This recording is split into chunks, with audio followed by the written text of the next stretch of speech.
I'd like to introduce Andrew Ellerby. He's my chef, executive chef at Barbados.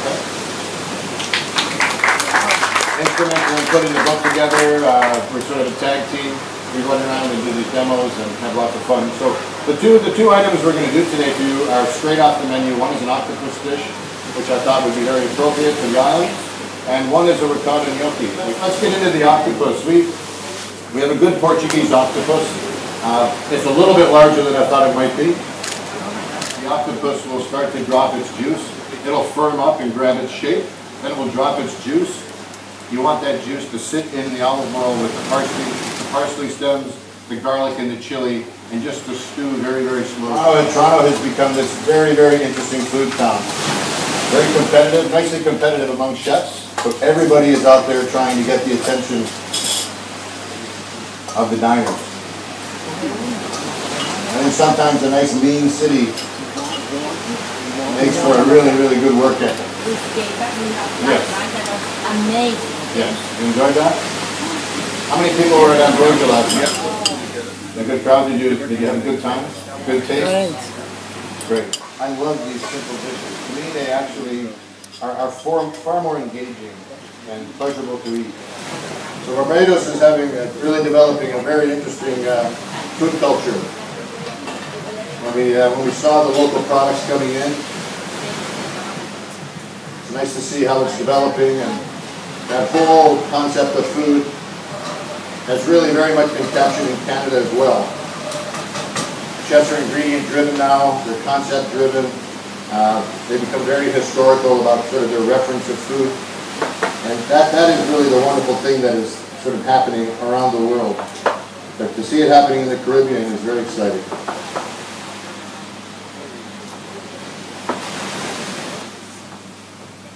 We in Toronto, if you go back 10 years, we barely had drinkable wine in the country, which is the truth, if you really think about it. Today, we can brag about having wonderful wine. We can also brag about having hundreds of artisan-produced cheeses. Mark, how did you decide to use the black belly sheep? Did you do a little research before you got here? Well, we asked a bunch of questions to some local people that understood what was going on, and that came up 3 times. So then the next big question was, how much of it can we actually get at any one time? We also tried to get the milk from the black belly sheep, but that's pretty much an impossibility. They don't seem to have it. But the local goat's milk is fantastic, and that local cow's milk, that unpasteurized, is wow. I wish we could ship it back to Toronto. It's spectacular. So are the sheep farm raised, like in small farms here? Or? Small farms, but you see them grazing in various places, unpenned. I was quite surprised to see how frequently we bumped into them on the highway. If we had needed extra, I knew where to go. These are little cheese pillows, just perfect. So that octopus, once you have it up to simmer like that, just back off your temperature, keep it low. Very, very low. If anybody wants to just come up and have a look at it, you're certainly welcome to.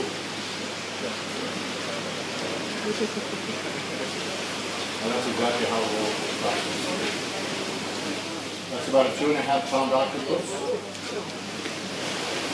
And you can do that the day prior. And the day of, just get all your basics ready. You can make your vinaigrettes the day before if you want. Chef McEwan, would you say the caliber of chefs is higher this year, this coming season of Top Chef Canada than the first? That's a challenging question. Well, because Top Chef, America, US, whatever, the first season was very, very rough compared to the second, third, fourth, and it just keeps getting better. So would you say? I would say that the answer is yes, without a doubt. The final 6 chefs this year were really outstanding, where the number was much smaller last year in terms of who I thought was outstanding. So, who did you think was outstanding? From this season? Last season. Off the record. Well, I think the final 3 that we had last season, right. Tommy, Rod, and Dale, I thought they were all outstanding. They did a wonderful job. Are there any Toronto chefs in the final, the next season? Toronto chefs? There are. There are. There are chefs. So there are plural. Really? There is. I did not have that much rum this weekend, and I'm gonna fall prey to this. But what's great about the show is that we're not looking for any type of spectacle. We're just looking for chefs that can cook. Right. And what beautifully happens is their great natural personalities come out anyway. Yeah. So when you sort of bring someone on board just because of their antics, Yeah. it's really not worth it. Yeah.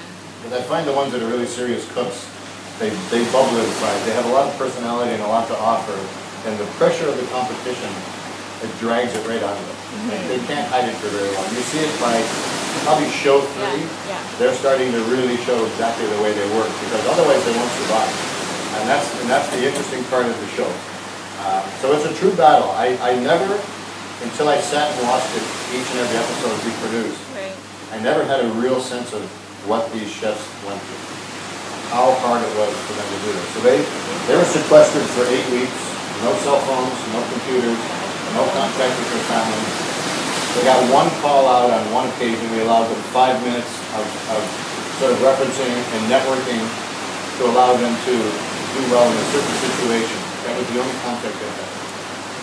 They didn't know whether we were, they had no idea when we were going to do what at what time. So if you put yourself in their position, for them to cook as well as they did, I found it astonishing. But that story from sort of farm to table, with the milk having a story, the cheese having a story, the tomatoes being heirloom tomatoes, I think it takes something really fundamental in the Italian kitchen and makes it lovely, absolutely lovely.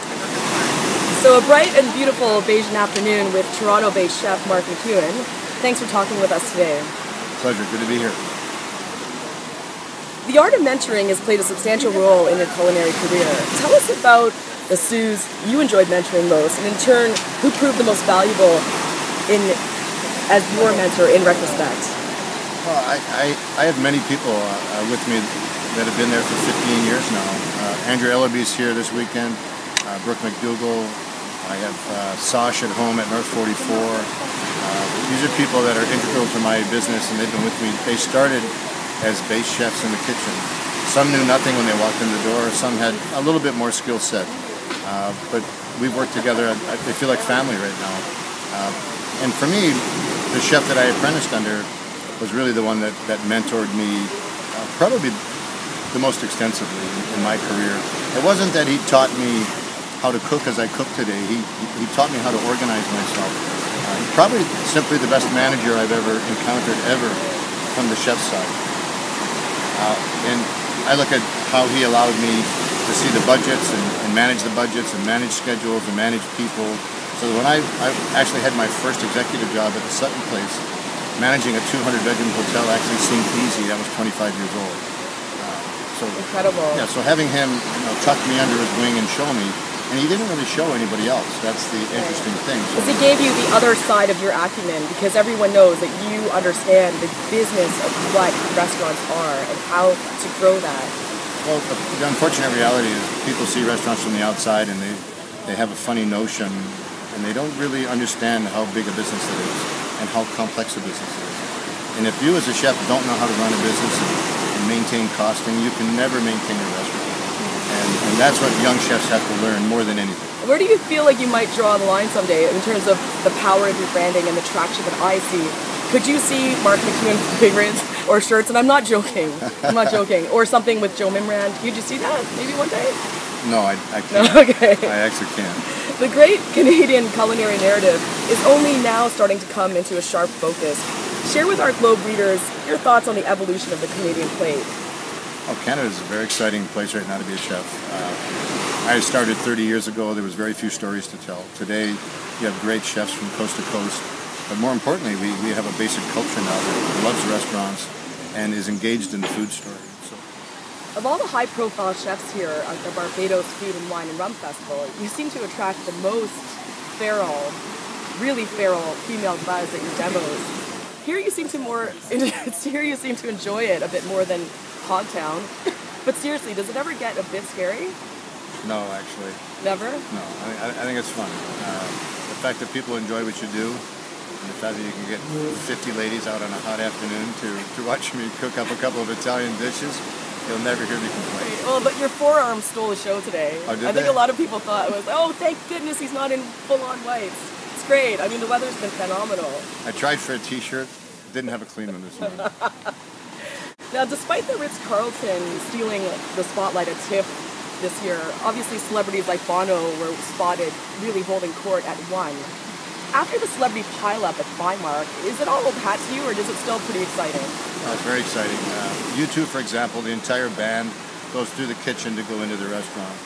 So they chat with the chefs, very friendly.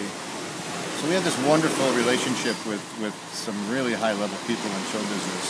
And they love the Hazelton because it's low-key. It is. We sort of protect their privacy. But the Ritz didn't steal our thunder. We actually had a better film fest this year because the action was downtown.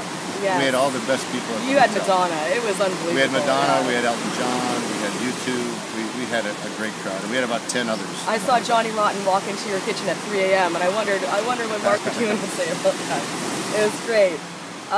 Couple of lifestyle questions. Carmen Carrera tells me that your French bulldog Ruthie frequently dines at 1. Now, has she ever turned up her nose at the efforts of your Sue? She never has. No. Never. Ruthie is the most adorable little French bulldog on the planet. So she eats on the patio, never in the restaurant. Okay. I'll make a point of saying that. We are dog friendly on the patio, even though the city doesn't want us to be. But we're European that way. Post-recession, could you see canine couture cuisine making its way into upscale markets like Italy and McEwan Retail? We're actually working on dog food recipes right now. Oh, you got your tester right there with the drool. We do. I buy a specific brand of dog food for my dog now, but I want to take that up another notch and do something that's really, really interesting and boutique. But we're starting to make dog biscuits now. So the answer to that question is absolutely. Fantastic. That's great. Thank you so much for sharing your thoughts with the Globe and Mail today. Thank you, Mark. Pleasure. Good to be here. Thank you.